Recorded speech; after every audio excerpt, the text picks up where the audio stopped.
Faith and Science Podcast. My name is Tyler Bublitz, and welcome back to the 14th Sunday after Pentecost for the week of September 15th, 2019, and I'm excited to have you here. I'm excited to get in this week's podcast, and I'm excited again as we've continuing to process and go through this time of education within the church, this time of as the fall weather starts to descend here in northern Minnesota, maybe a little faster than most of us would like. It's a time where we can kind of come together, and I think it's one of the beautiful things with fall. It seems to, at least in this northern part of the northern hemisphere, we seem to start to kind of come together with the beginning of school, with the beginning of education years within the church, with the beginning of just the fall colors bringing people inside because the cold weather is coming. Winter is coming. And no matter how much we don't want to talk about it, we still know that it is coming. So it's kind of this fun time to be able to look at and consider, to think about these different things as we're going into them. And this week, I think there's a lot of really fun things we can look at and to discuss. I know for me, there is an example that I will be using that isn't necessarily in my strong wheelhouse, but we can still talk about it, and I will do the best job I can at explaining it to really use an example I feel that shows that even to the most basic level of our society, there is this point of lost and found that is within us. But before we get into that, I have to do my shameless plug for Working Preacher. If you haven't checked out Working Preacher, I'd highly recommend it. Between their Sermon Brainwaves podcast, their commentaries, their discussions, it allows me as a non-ordained person to be able to bring you this podcast week after week. And this week on the Sermon Brainwaves podcast, there is a new co-host, and I'd highly recommend checking out not only Matt Skinner and Ralph Jacobson and Caroline Lewis, but also the newly added Joy J. Moore. It was a very good podcast this last week, and if you haven't checked it out, I'd highly recommend it. Second of all, before we jump into this week's podcast, we have to look at the Twitter question from last week, and I challenge people to kind of go out in nature and spend some time and what is God pushing you toward that you have resisted to get closer to? And how will you get closer to that desire this next week? And I know that's a really personal question. I know it's something for me as I'm considering and starting to think about that it is September. It is kind of going toward the end of the year. There is certain things that I have goals and aspirations of, not only personal, but also even just for like things like this podcast, for my job, things that I want to get done by the end of the year, and that it's starting to be ticking away. And if you're going to get it done, how are you going to get it done by the end of the year? So I think it's one of those times, especially right now before we get to Thanksgiving and Christmas and all that, I think it's a great time to reflect and to think about the different goals and aspirations that we maybe had for the year. And there's still time to make some changes. Maybe not get all the way to where maybe you were expecting, but at least be able to make progress toward that. And I think that's a really important thing to be able to do and to reflect. And for me, I find that being out in nature at times at least slows down my brain. It causes me to relax and to think a little bit slower, and often my thoughts will catch up with me because I'm thinking slower. But let's jump into this for this week. I'm going to do this a little bit differently this week because I feel, again, the linchpin to the whole thing this week is out of the gospel, and I would kind of like to use that as a last text this week to be able to jump into where I'm going. So we're going to start then with the first reading coming out of Exodus chapter 32, verses 7 through 14. And this is a very kind of odd spot to drop in on this story. This is where Moses has been up on Mount Sinai, most recently talking with God, and he's been delayed up there. Him and God got really into talking, and it's been a little longer than expected. Meanwhile, the Israelites who are there with Moses' brother Aaron, they're saying something happened. We need to have a God. So they collect all their gold and start worshiping this golden calf. And as Moses is going down the mountain, the Lord comes and starts talking to him and is just extremely upset. And is saying at this point, why don't we just take care of them and we'll start all over again? And Moses kind of reminds him of what would then be the purpose of what you just did with the Egyptians and getting these people out of Egypt, and what would be the perception around the world and around the neighboring countries of why did the Israelites get left, and who is this God that he just smites them the moment that they leave Egypt. So he kind of talks God down off of this to remind them that these are still his people, that he still loves them, and that he will still be with them, but it's just we need to work with them. They're a work in progress, just like any child in a lot of ways. It's really showing the childlike nature of the Israelites. The alternative first reading this week is out of Jeremiah chapter 4, verses 11 through 12 and 22 through 28. And again, this has a very similar type of vibe, where God is trying to talk about how his children just don't understand what he's trying to do. All these things where God is making a path, where he has moved mountains and hills so that they can be able to move forward, getting toward the promised land. But yet these people still want to turn back. They just don't want to follow what Jeremiah is talking to them about and what the Lord is telling Jeremiah to do, and how frustrating it is. And it's, again, I think this is an easy metaphor of referencing what a parent feels like. The parent trying to teach, or a teacher trying to teach a child, and they just don't understand the full picture. Where as a child, there's often that we see part of what we're trying to be taught and trying to understand, and then we don't see the full picture. And that's where it's so valuable to have working with your instructor and working with your teachers, and so valuable in our society to have people of differing ages, because we're seeing things a little bit differently, to be able to see the whole picture. And God sees the complete picture and knows where the picture is going. And yet these people are just so narrow focused, they just are complaining and not able to see the whole picture.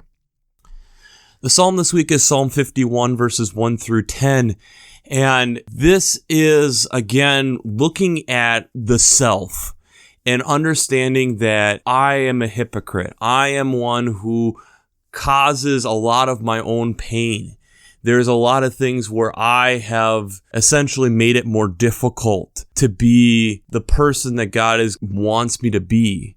But yet I can continue to confess and show that really, God, I understand that I am not worthy of this. So can you please blot out my sins and be able to create in me the clean heart that you have initially and wanted for within me. An interesting side note with this psalm is also what is used on Ash Wednesday. So again, coming at this in a different time and in a different season gives it a much different meaning. And I think, again, with the text this week, it's a really interesting psalm to bring in this week. The second reading is from 1 Timothy chapter 1, verses 12 through 17. And again, this is on that similar theme where Timothy is going through how he is a blasphemer, a prosecutor, a man of violence, coming from verse 13. And yet the love of Christ and Christ entering his life changes the whole thing, makes this all different for Timothy. What is this doing? How is this change him? It makes him that because Christ has come into his life, he wants to be able to radiate and show that, and that it's something that he feels that he needs to continue to do for the rest of his life. And I feel like this should be the same type of echo that we have as believers ourselves, is that we should be having this type of echo of consistently giving praise that we don't deserve what we have been given. So the gospel text this week is out of Luke chapter 15, verses 1 through 10. And the Pharisees and scribes are around Jesus, and they're talking, and their comment is, "This fellow welcomes sinners and eats with them," and making kind of like a ruckus. Kind of, you can imagine a middle school with rumors being spread around and what's going on. And Jesus comes up with these two parables, and I would argue that in a way this text should have included the third. So at first we get the lost sheep, that this shepherd has 99 sheep and he's missing one. So he goes looking to find the last one. And when he does, he puts it up on his shoulders and rejoicing that they've found the sheep. The next parable being the woman with 10 silver coins and loses one, and how she searches the whole house to find that silver coin. And again, the joy that we are told that it will be when one sinner repents, what that's like in heaven. The story that directly follows this is the parable of the prodigal son, or the parable of the two brothers, however you want to put it. And again, this is brought up during Lent, but I think it's really important to recognize and think about where this text is going after this. But Joy J. Moore this week brought up a really good point, and I think it's something that we really should consider is, again, remembering the society in which this was happening. The examples that Jesus uses first are two of the lowest people in the societal totem pole, being shepherds and women.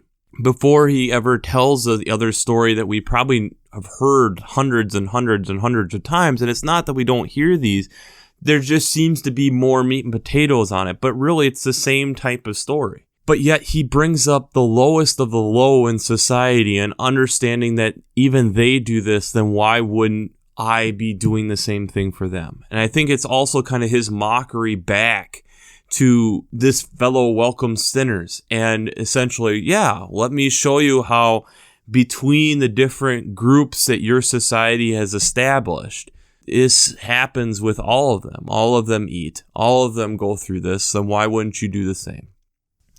So this week, one of the things that I was looking at when I was thinking about it and contemplating how do I go through this reading, the thing that came to my mind was chemistry. And to be perfectly honest, I was not a great college chemistry student. In fact, I took College Chem 1 twice. It was not my favorite class. It wasn't my best class, but I continued trying to learn. And it's something that I still hope to eventually spend some more time and slowly try to start understanding. It's hard for my brain, but it's a good task.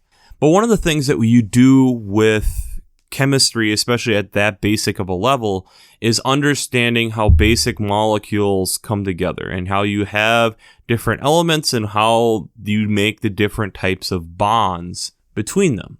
And one of the things that then will come up is the rule that's a very basic rule, and it works for some of the upper elements on the periodic table, so like hydrogen and carbon and oxygen and nitrogen, a lot of these basic elements that we end up spending a lot of time working with. And it's called the octet rule. And part of it, what they have noticed, is if you are looking at a periodic table, and I'll attach a picture of one down below, the far right-hand column is what they call the noble gases. And this is because they are stable, that they don't want to gain more electrons, or they are happy essentially with where they're at. They're a very satisfied group of gases that they are just in a very stable form, really not reactive, just really hanging out. And this is where we have like helium is one of them that we see that is considered a noble gas. But then we get a lot of these other basic elements like oxygen, carbon, nitrogen, hydrogen. These elements have a desire to obtain more. And it's because, so we'll look at hydrogen. Hydrogen wants to be electrons to begin with, are negative particles, arguably. They're both a particle and a waveform, which is hard to understand. I'll attach a video down below. But just for this instance, pretend that it's a small negative charge. And this negative charge doesn't like being alone. One, sounds very similar to us in our walk with faith, that we really don't want to be alone. We want to have God with us. We want to have others around us. So this hydrogen is sitting there with one electron. It's got one proton and one electron, so it's equally balanced, but it has a desire to have a pair, and that's the P ring in the rules, and essentially that they like having one pair together. So this makes that hydrogen is desiring to find another electron. It is looking for another electron, whether it obtains it from something or is able to share it. It's looking for it. That's where when we look at like water, H2O, 2 hydrogens, 1 oxygen. And let me explain then how that works. It's the octet rule. That when you're, again, I'll attach links down below. It's one of the basic things that you'll end up using is in basic chemistry of Lewis structures and being able to see where roughly these electrons are and how they're orbiting the nucleus of this atom. But oxygen has 6 electrons. It has 6 protons, 6 electrons. But what it's trying to become, like we've talked about, is it wants to be stable. It wants to be like a noble gas. And to be able to get there, it needs to, in the next ring, it needs to have 8 electrons. So with having 6, it's not even a half shell, which a half shell is a semi-stable thing. It's a little bit over that. So it's looking for 2 electrons. It's looking, and it will share to obtain those 2 electrons. So that's where H2O comes in, is that you find these hydrogens coming to the oxygen, and I have an electron that I'm looking to partner, and I'm looking for 2 more electrons to stabilize this shell, and hence we get the basic molecule of water. It will go looking because it's trying to become stable. Its strongest form, it's its best form when it is stable. You look at basic table salt, and again, when you're looking at the Lewis structure, it's not exactly how it fully works in reality, but it gives us at least an idea. So it's NaCl. Na, sodium, has 1 electron into that furthest layer where it's wanting to get rid of it because it's just not stable because of that electron. Cl, chlorine, has 7 electrons. It's looking for 1. It will physically take the 1 from the sodium, making the sodium a positively charged ion and the chlorine a negatively charged ion. Thus, they are attracted together. As you probably remember from your basic science, that opposites attract, and so they come together. They are looking to become stable. They are looking for something until they are stable.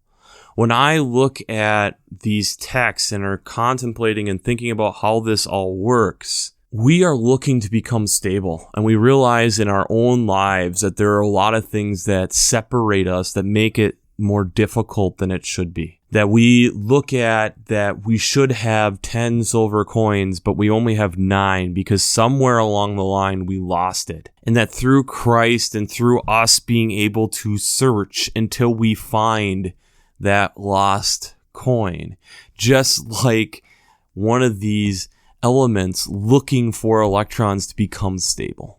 We have 99 sheep, and we know that there's 1 lost sheep out there, looking until they find that lost sheep, looking until we can find that electron to be able to make NaCl, to make what we know is literally the salt of the earth.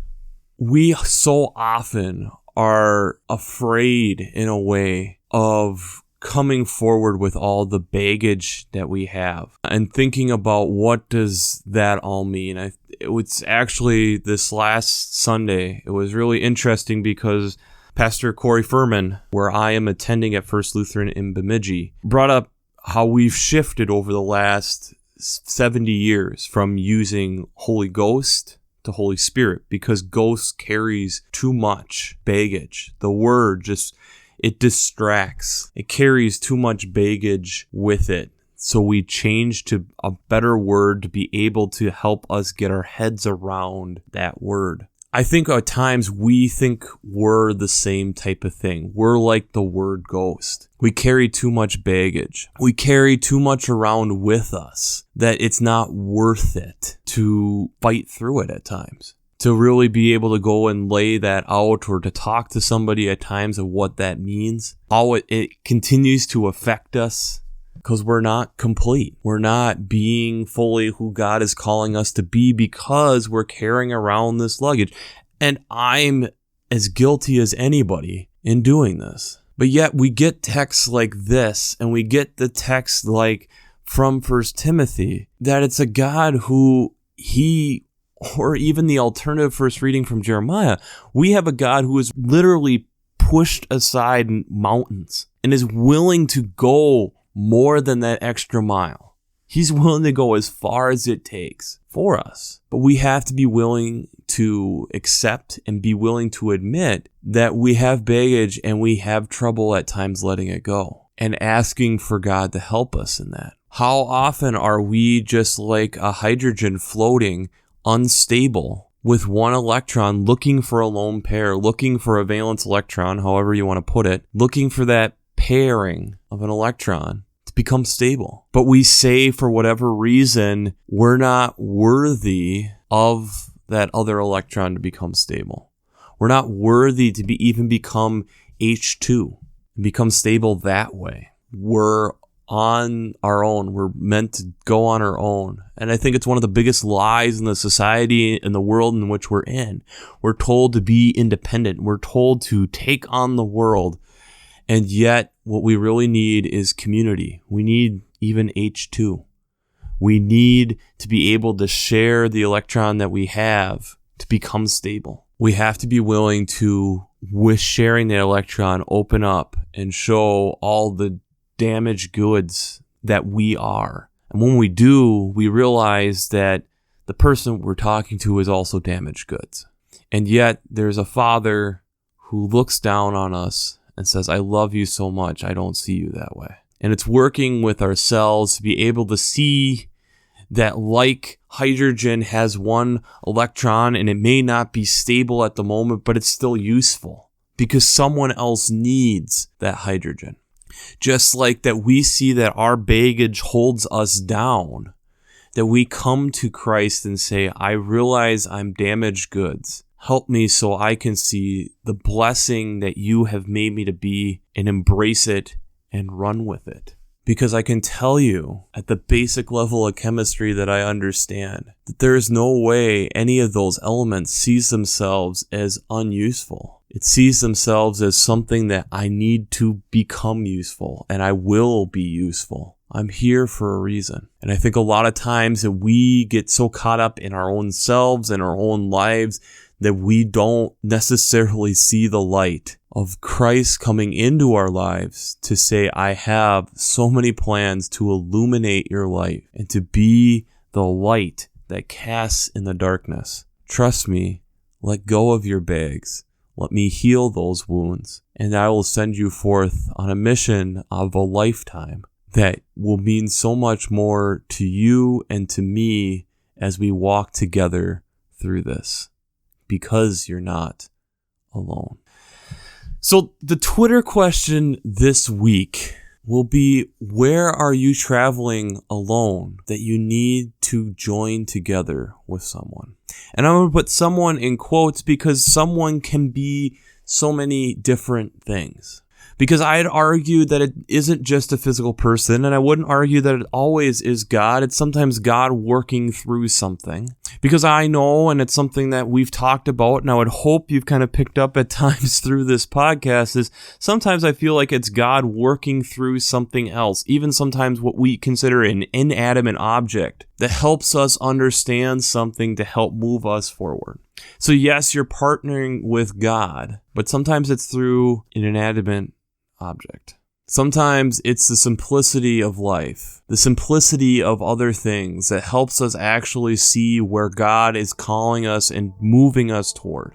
Sometimes it's being able to understand basic bonding in chemistry, or not, depending on how well I explain it. Again, take a look at the links below if you're having questions. There's a lot better resources on being able to explain it than I can just with my voice. But there's also times where we will suddenly see something and suddenly just know. So I pray with wherever you are this week that you take some time to really figure out and to understand maybe where is the baggage that you're carrying. Understanding that God doesn't see that as baggage. He sees that just let go of it. Just let go of it. I've made you for so much more than what you're deciding to hold on to. And talking with him on where he is pulling you, pushing you, walking with you, whatever metaphor you want to use, toward your next step in life. And I look forward to hearing what some of those are. And if there's some way from this side of the microphone that I can help you with those, let me know. Shoot me an email. I'd love to work with you on that. So, we'll wrap this up as we always do. I pray God blesses you through your faith and amazes you through science.